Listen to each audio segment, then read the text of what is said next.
नमस्कार। एक और टिप्पणी के साथ मैं अतुल चौरसिया। आर्यावर्त में अमृत काल चल रहा है, चौतरफा अमृत बरस रहा है, विशेषकर महिलाओं के ऊपर। धृतराष्ट्र आर्यावर्त के ताजा घटनाक्रम से वाकिफ नहीं थे, लेकिन संजय ने अपने तार बेतार संपर्क के जरिए सारी सूचनाएं इकट्ठा कर ली थी।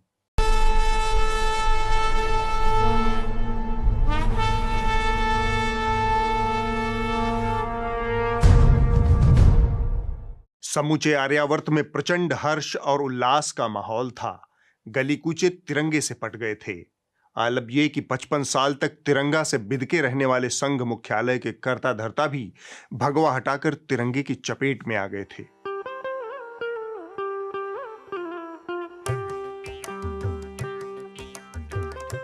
रियाया के बीच आते जाते धृतराष्ट्र ने यह सब देखा और महसूस किया था। चहुदिश तिरंगे को लेकर ढिंचैक टाइप माहौल बना हुआ था। धृतराष्ट्र ने संजय से जानना चाहा कि ये तिरंगे की रेलमपेल क्यों है और ये भागवत कौन है जिन्हें डंकापति भगवान की तरह पूज रहे हैं, और ये 55 साल का क्या चक्कर है, और तिरंगा भगवा की आपसी खुरपेंच क्या है। संजय ने बहुत शालीनता से कहा, महाराज आपने एक साथ कई सवाल डाल दिए हैं, इसलिए मुझे थोड़ा तफसील से जवाब देने का वक्त दीजिए। एक एक कर बताता हूं। भागवत डंकापति के मानस गुरु हैं। उनकी इजाजत के बिना डंकापति के दरबार में पत्ता भी नहीं हिलता। हालांकि इस बात पर भी विद्वानों में दो राय है। एक हिस्सा मानता है कि भागवत की इच्छा के बिना डंकापति के दरबार में चिड़ियां चूं भी नहीं करती। विद्वानों का दूसरा हिस्सा मानता है कि डंकापति के आत्ममुग्ध व्यक्तित्व के चलते अब भागवत की उतनी वक्त नहीं रह गई है। कभी कभार डंकापति उनकी ओर भी आंखें तरेर देते हैं। अब मैं आता हूं आपके दूसरे और तीसरे सवाल पर। आपने पूछा 55 साल का क्या मसला है। दरअसल आजादी के वक्त गांधी जी हट कर बैठे कि पाकिस्तान को 55 करोड़ रुपए देने ही होंगे। नेहरू पटेल ने बड़ी मुश्किल से यह मामला निपटाया, लेकिन भागवत जी के पूर्वज जो गुरु जी थे, उन्होंने 55 करोड़ रुपए की बात गांठ बांध ली। उन्होंने अपने तमाम चेलों और स्वयंसेवकों के साथ गहन मंथन कर एक निर्णय लिया। गुरुजी के नेतृत्व में फैसला हुआ कि गांधी जी ने 55 करोड़ पाकिस्तान को दिलवाया है, इसलिए संघ 55 साल तक अपने मुख्यालय पर तिरंगा नहीं फहराएगा। दरअसल बात कुछ ऐसी है कि आरएसएस ने 52 सालों तक अपने हेडक्वार्टर नागपुर में तिरंगा नहीं फहराया। इतना कहकर संजय ने थोड़ी सांस ली और उसी वक्त धृतराष्ट्र ने डकार ली। सुबह का हैवी नाश्ता असर दिखा रहा था। संजय ने फिर वहीं से बात आगे बढ़ाई। महाराज भागवत जी के पूर्ववर्ती 55 साल तक विरोध स्वरूप नागपुर मुख्यालय पर भगवा फहराते रहे, तिरंगा से कतराते रहे। 2002 में उन्होंने 55 साल का व्रत पूरा किया, तब जाकर पहली बार तिरंगा फहराया। लेकिन निजी दायरे में भागवत जी और उनके अनुगामियों ने गांधी जी के 55 करोड़ से अपना कड़ा विरोध जारी रखा। अब 75 साल बाद जाकर उन्होंने ट्विटर नाम की चिड़िया पर पहली बार तिरंगे की तस्वीर डाली है। संघ के इसी विरोध को कांग्रेसियों ने तोड़ मरोड़कर फैला दिया कि संघ और भागवत देश और तिरंगे के विरोध में 55 साल तक ऐसा करते रहे। दरअसल वो 55 करोड़ का विरोध कर रहे थे। धृतराष्ट्र इस जवाब से मुतमईन होकर अगले मुद्दे पर शिफ्ट हो गए। उनकी दिलचस्पी तिरंगे के उत्सव और डंकापति में थी, सो उन्होंने पूछा, पूरे आर्यावर्त में ढिंचैक माहौल क्यों हो रखा है। संजय ने कहा, आजादी का अमृत महोत्सव चल रहा है महाराज। डंकापति ने घर घर तिरंगा फहराने की अपील की थी। लगे हाथ उन्होंने महिलाओं के सम्मान का जुमला भी उछाल दिया। धृतराष्ट्र थोड़ा सशंकित दिखे, तब संजय ने एक वृत्त चित्र चला दिया। किसी न किसी कारण से हमारे अंदर एक ऐसी विकृति आई है, हमारी बोलचाल में, हमारे व्यवहार में, हमारे कुछ शब्दों में। हम नारी का अपमान करते हैं। क्या हम स्वभाव से, संस्कार से, रोजमर्रा की जिंदगी में नारी को अपमानित करने वाली हर बात से मुक्ति का संकल्प ले सकते हैं? धृतराष्ट्र ने कहा, यह तो बड़ी अच्छी बात है। डंकापति के इस आह्वान से महिलाओं का मान तो बढ़ा ही होगा। तब संजय ने कहा, जी महाराज, महिलाओं के सम्मान का रोडमैप पहले से ही तैयार था। उस पर डंकापति के तमाम शागिर्द अमल भी कर रहे थे। बस डंकापति ने घोषणा थोड़ी देर से की। डंकापति के एक शागिर्द हैं त्यागी, त्याग की प्रतिमूर्ति। त्याग करते करते इन्होंने दूसरों की जमीनों, सार्वजनिक इस्तेमाल की भूमि पर मल त्याग करना शुरू कर दिया। जब लोगों ने विरोध किया, तब त्यागी जी ने मुंह से मल त्याग दिया। तेरे पति को भी जानता हूं, बढ़िया समझी।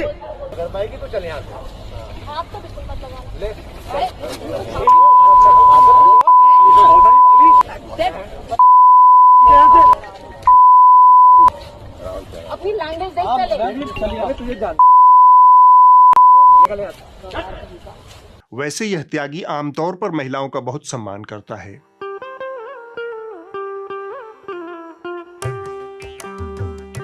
यह सुनकर धृतराष्ट्र को डंकापति के दूसरे शागिर्दों की भी याद आई।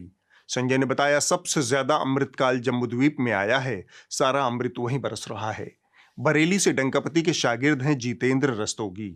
इन्होंने भी उसी रोड मैप पर अमल करते हुए महिलाओं का मान बढ़ाया। शहर कोतवाल इलाके का ये मामला, ये देखिए, ये शख्स जो महिला और उसकी बेटी को पीट रहा है, सरेआम उसकी पिटाई कर रहा है, ये शख्स बीजेपी का नेता बताया जा रहा है।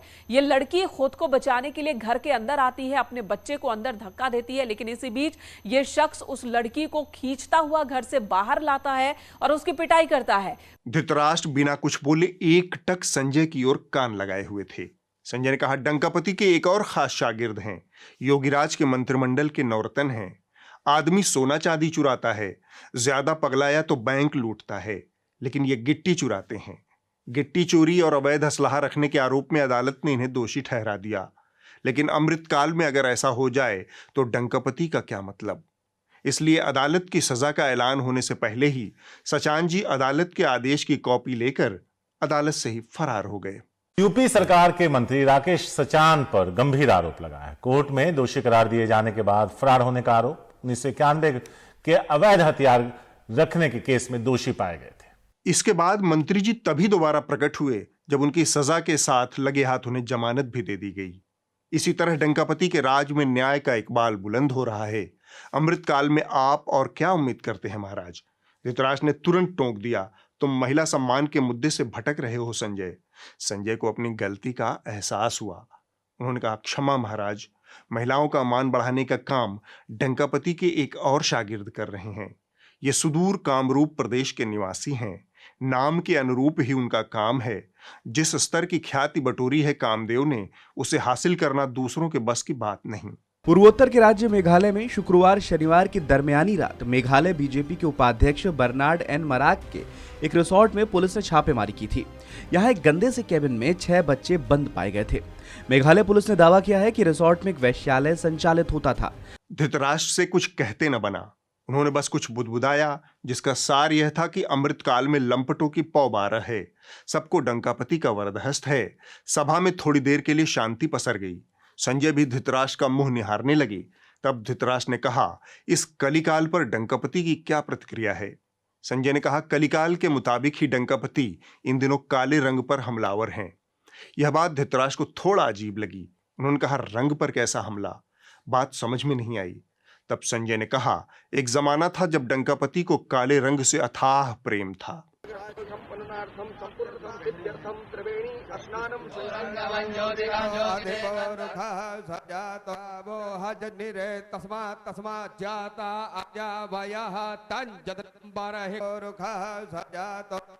संजय जारी थे।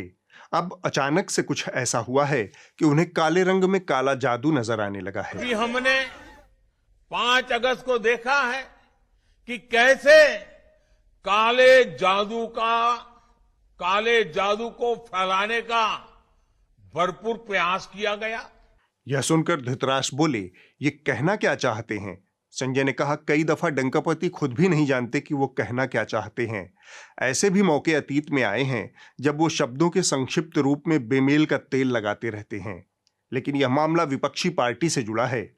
डंकापति के कारनामों का विरोध करने के लिए एक दिन विपक्ष ने काला कपड़ा पहन लिया था। देश में तेजी से बढ़ती महंगाई और बेरोजगारी को लेकर शुक्रवार को कांग्रेस केंद्र के खिलाफ जमकर प्रदर्शन कर रही है। इस बीच कांग्रेस नेता प्रियंका गांधी वाड्रा कांग्रेस मुख्यालय के बाहर धरने पर बैठ गईं, जिसके बाद उन्हें हिरासत में ले लिया गया। इसी से आजिज आकर डंकापति काले जादू और टोने टोटके की बात कर रहे हैं। यह सुनकर धृतराष्ट्र चुपचाप खड़े हो गए।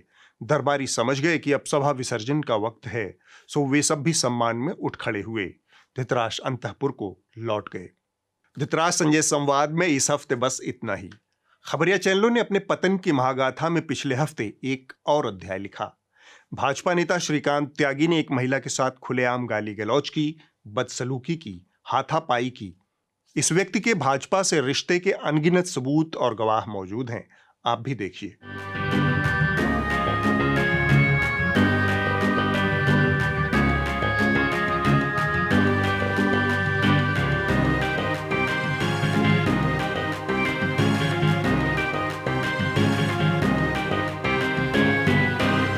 इतने स्पष्ट सबूतों के बावजूद खुद भाजपा वालों ने कहा, श्रीकांत त्यागी नाम का कोई व्यक्ति सोशल मीडिया पर किसी महिला से अभद्रता करते हुए नजर आ रहे हैं। ऐसा एक वीडियो सोशल मीडिया पर वायरल हुआ है। मैं आप सभी को अवगत कराना चाहता हूं कि श्रीकांत त्यागी नाम का व्यक्ति भारतीय जनता पार्टी किसान मोर्चा का राष्ट्रीय कार्यकारिणी का मेंबर कभी न था। उसका किसान मोर्चे से कोई वास्ता नहीं है। सरकार और कानून अपना काम करे, उसके खिलाफ उचित कार्रवाई, कानूनी कार्रवाई करे, ये हम चाहते हैं। और इसके बाद फिल्म सिटी की बैरकों में बैठे हुड़कचुल्लुओं ने भाजपा की तरफ से मोर्चा संभाल लिया। इस प्रक्रिया में इन्होंने वो सारे खटकर्म किए जिससे त्यागी के भाजपा से रिश्ते के सत्य को सिर के बल खड़ा किया जा सके।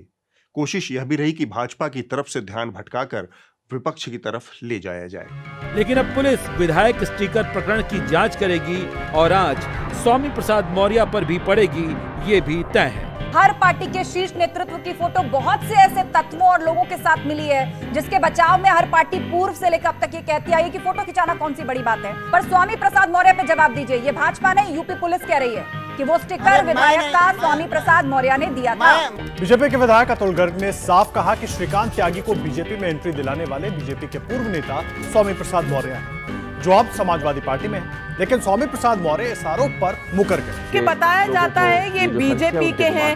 फिर बीजेपी ने तमाम पिछले 24 घंटों में 36 घंटों में बहुत मेहनत मुशक्कत करके ये बताने की कोशिश की कि हमसे कोई लेना देना नहीं है। बहरहाल इस ध्यान मोड़ो अभियान में बहन रूबिका लियाकत और एबीपी न्यूज ने जिस थेथरई का मुजाहिरा किया वह प्लांट पत्रकारिता का बदसूरत नमूना है। इन्होंने एक स्टिंग ऑपरेशन दिखाया। स्टिंग भाजपा के गाजियाबाद से विधायक अतुल गर्ग का है। यह स्टिंग ऑपरेशन का विकृत और हास्यास्पद नमूना है। आने वाले सालों में इसे देखकर खुद रूबिका और एबीपी न्यूज का सिर शर्म से झुक सकता है। पहले आप देखिए कि इस स्टिंग में दिखाया क्या गया। बीजेपी इसे अपना नहीं मानती है, यूं बीजेपी को अपना मानता है। नहीं, अभी कोई लिस्ट भी भाई कोई मेरे पास आ जाएगा, यानी विधायक जी आपके साथ फोटो खिंचाना है, how can I stop it. ये समाजवादी पार्टी का आदमी है, ये बसपा का आदमी है। ये सबसे बड़ी शुरुआत हुई इसकी मौर्य से, क्या नाम है उसका, स्वामी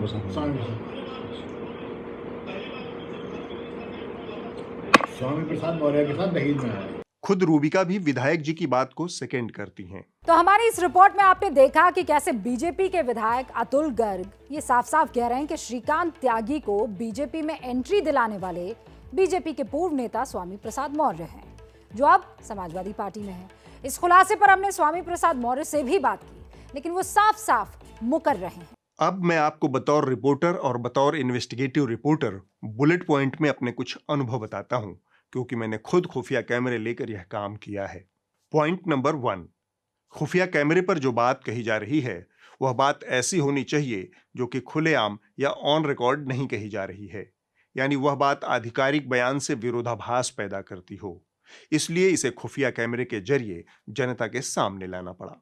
पॉइंट नंबर 2, जो आदमी कैमरे पर कोई दावा कर रहा है वह आधिकारिक रूप से वह दावा करने के लिए सक्षम है या नहीं।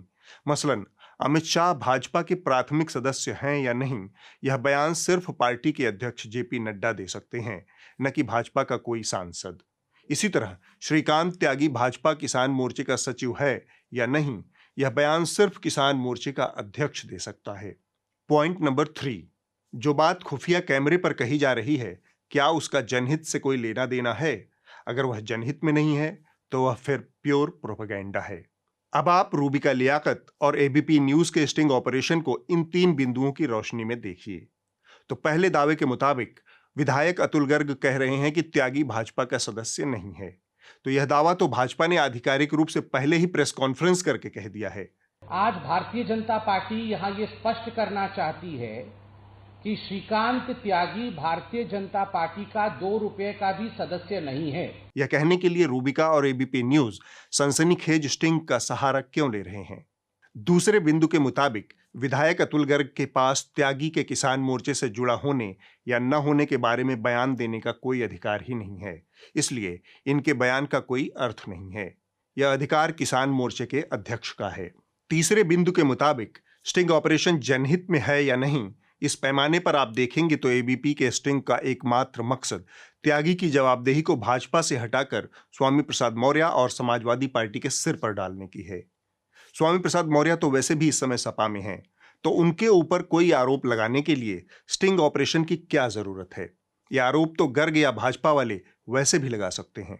तब सवाल आता है कि यह स्टिंग ऑपरेशन की यह सारी चकल्लस क्यों? यह विशुद्ध प्रोपेगेंडा यानी दुष्प्रचार है। आप लोगों को यह सिर्फ इसलिए दिखाया गया क्योंकि एक बड़ी आबादी पत्रकारिता की बारीकियों को नहीं समझती।